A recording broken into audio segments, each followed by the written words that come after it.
like the pleasure of catching these guys on the acoustic tour at the New York show. How many people here got to see the concert? Amazing, amazing. So I thought the film was excellent, and I was just telling them outside, I also thought it was really important because electronic genres of music where the way in which songs are composed isn't always apparent by the way they're performed. The project gave fans, I think, a really rare and valuable glimpse into their song, their musicianship that otherwise wouldn't have been apparent unless you'd been in the studio with them. And so on that, just, if they could talk a little bit more about the approach that you took when taking these songs and adapting them to a whole different arrangement, because speaking for myself, but I feel like great songs shine through regardless of arrangement or style, and I think that this tour and this project made that really apparent. Really helped us because we are three people. We know the songs so well. Was actually kind of farming out the origination of the acoustic versions of them to somebody else, and having Bob Bradley he knows our stuff quite well, but he's got his own kind of style of arrangement. He's a big fan of Angelo Badalamenti and John Barry and that kind of 60s sweeping strings kind of production. And I think that sort of helped gel it all together, because obviously when you take away the sound of the production that people know, there's a danger that the thing could end up being quite disparate. And we certainly didn't want to do a thing like a fire. That I think would have been selling it short, really. So I think having somebody else with us, obviously, but largely independently deciding how the song should be arranged was very helpful. Yeah, I mean, there were certain tracks we had a clear idea of how they should be. Certain ones that Bob had a very clear idea as well. There were some that came back and we felt they were too different from the originals as well. So we ended up going back to the drawing board with those and going back in the studio and working on those with him as well. So it's sort of various different methods of getting to the end. Yeah. One of my favorite moments came when, right before you guys went out on stage at the Hollywood Bowl, and you could kind of see language, the enormity of the moment, that you guys have been preparing a long time for. From an artist's perspective, how did you sort of handle the pressure of putting on such a big show at these iconic venues? I don't know if we did handle the pressure. I can speak from my own experience. That was one of the most stressful tours I think I've ever been involved in. I'd like to be less stressed next time, because it's so much more exhausting than doing a DJ tour. There's so many more commitments. There's more sound checks, more rehearsals, kind of more, I would say not more travel, just less time to actually relax. So it's an exhausting thing to do. I don't know if we did handle it. The thing for me that's really great about playing in a 15-piece band is it doesn't stop. Nobody's going to notice,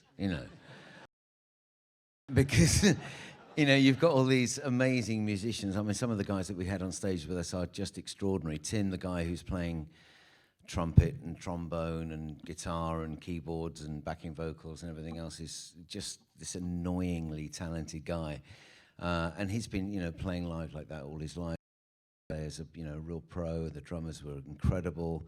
Bob, obviously, great at what he does. So I had that feeling that it didn't really matter if I didn't play that note or that chord. It keep going. Yeah. And that's one of the lovely things about making music with other people, is that it's that kind of team effort, and your own part is important, but it's not critical like it is when you're DJing. If you push the wrong button, the music will stop. So for me, in some ways, ironically, I hear what John is saying, but for me, it's kind of more relaxing to be in a big ensemble like that, because it just keeps going if you stop. I think also we made the decision early on to surround ourselves with musicians who are kind of better than us. So, which is not hard. Helpful.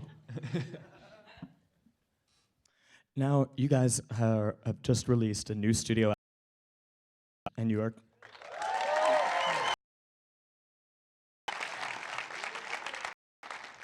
and you're also currently touring North America on the Common Ground tour.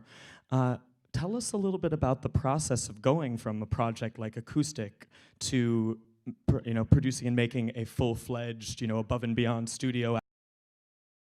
Some of those collaborations with familiar faces like Richard and Zoe and such. Over to you. No. Well, we really wanted to do some more stuff with Richard Bedford. I mean, we'd written many of the songs, all of them actually, I think, really. And we were looking, it was quite up to the wire, actually, wasn't it, in terms of finding a male vocalist for this album. And in the back of our heads, we knew Richard was bubbling away there, and we wanted to get him involved, really, and we were quite concerned, how's it going to turn out? We didn't know how his voice was going to sound. And we tried him out on the record, on Northern Soul, actually, first, I think it was, wasn't it? And he just sounded amazing, and we were like, let's do this, So it was great to get back to work with him. He's got such a fragile voice, it's so emotional, and it really suits our sound, I think, so really happy to get back with him. Zoe, do you want to talk about Zoe or Justine? I'm still, I think I said it on some of the gigs in the acoustic tour, I still sort of pinch myself that she's still in the band after all these years. She's been with us since 2004. I've always extraordinary singer-songwriters that I've ever encountered. I think she's done with always what I've always said is her biggest strength, which is to write a song with two conflicting points of view in it and kind of get you to buy into both. Always is a song about somebody who could come and save your life or not. And I think it's always been a charm in her song. It was something she exhibited on Crazy English Summer, which was the first song I'd ever heard her sing and write about going home to see your boyfriend and whether it's great, or your ex-boyfriend, and whether it's a great thing that he's out of your life or whether it's a great thing that you're going to get back together. And I love that. It's very easy to be didactic in songs and be happy or sad, but she manages to walk that line between them, and I think her songs on the album are fantastic. And I remember when I first watched the Common Ground music video, there's a real defined narrative there of inclusion and unity, and I found that really welcome, given the sort of volatile political climate we're in, you being from the UK, having the specter of Brexit, us having President Trump here. Why was it important for you to make sure that that body of work expressed that sentiment? I think it's a shame that we needed to talk about it. Ironically, I don't know if you've known while we were at dinner tonight, we saw that actually in the State of the Union address, Mr. Trump said that it's important that we seek out common ground. So, John, $9.99 in all good record stores. Yeah.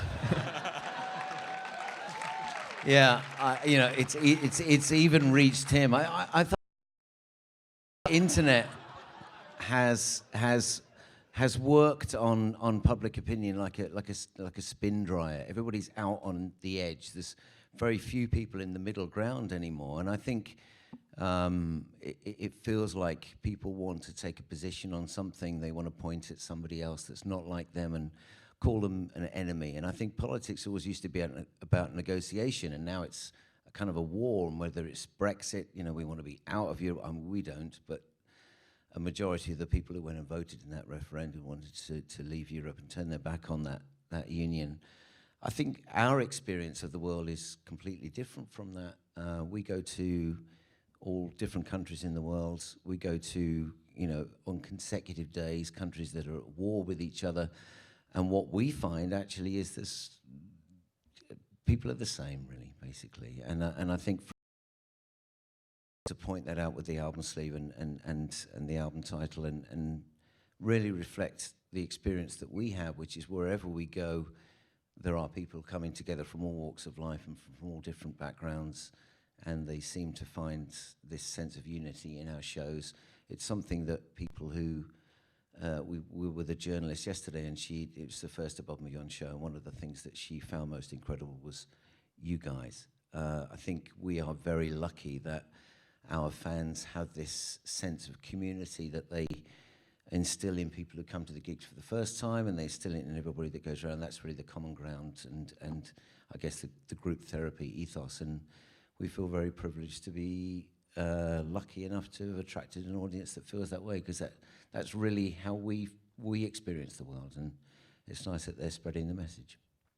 Makes sense.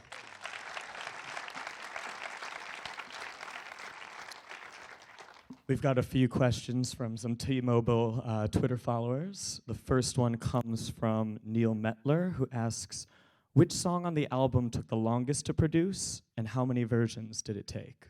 It's easy, isn't it? I think Bittersweet and Blue probably had the most versions. I think we made the 100 on that, didn't we?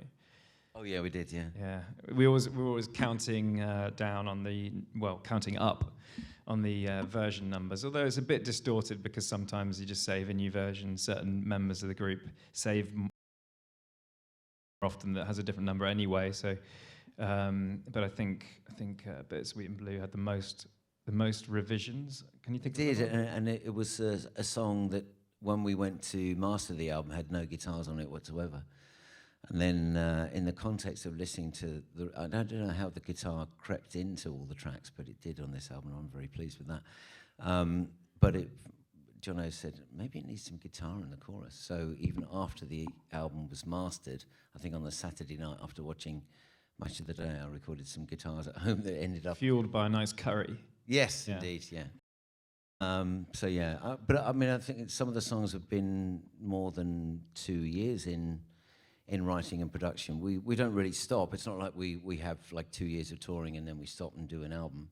Some of those tracks have been happening, new stuff is happening all the time. And Sahara Love is about 2 years, I think. Northern Soul is probably about 2 years as well. The next one comes from US-UK Lad. Do they feel a burden of responsibility to keep doing more when they hear how important their music is to people, or does that just inspire you? Rather than the burden of responsibility, I think it sort of... I mean, I always feel like you don't get into music purely for altruistic reasons, to be honest. You do it because you love doing it and you enjoy making music, like any art. But that said, once you then have a career in it and your music goes out there and the highs and lows of life come your way, suddenly the fact that you've got an audience who are engaged in your work and are interested keeps you going through the lows as well, I think, that's a particular thing. So suddenly, the music that you made in your bedroom on a little computer in a little studio suddenly has meaning to people, and you've got a purpose, and that really pushes you forward in the tough times as well. I think that burden's not necessarily a bad thing. I think having some kind of external pressure guiding you, whatever it is that you do, the feeling that somebody else is relying on you is actually a very healthy thing for human beings, I think. So, all the tweets that say don't ever stop what you're doing, it does spur you on to keep doing it, I think. Last one from our T-Mobile Twitter followers. We've got Nancy Marquez. Is there any city or country that you haven't performed in that you would like to visit and share your music? Well, we've been to South Africa, but we haven't really been to the rest of Africa. We've been to North Africa as well. We've been to Tunisia, haven't we? A bit in the middle, not so much. It's quite a large bit in between, isn't there? Yeah, there is. So there's your answer. Sub-Saharan Africa, I guess that's the largest area of the world that we've not been to. We've been pretty much everywhere else, which is lovely. All right, I think that wraps it up for this. If you the live stream, you can catch it at cinemas across North America. Announced. Everybody give it up one more time for Above and Beyond. Thank you. Thank you.